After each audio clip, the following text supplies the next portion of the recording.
Примерно за 4700 долларов стартует данный автомобиль. Hyundai Santa Fe в комплектации SL 2.4, передний привод, 114 тысяч миль. Смотрите, ребят, здесь нужно будет купить передний бампер, передние правые фары и водяной бачок. Мягкие детали, шасси, лонжероны все, они целые, они не повреждены.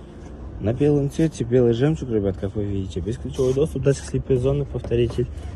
Так, повторителя тут нету. Машину закрыли.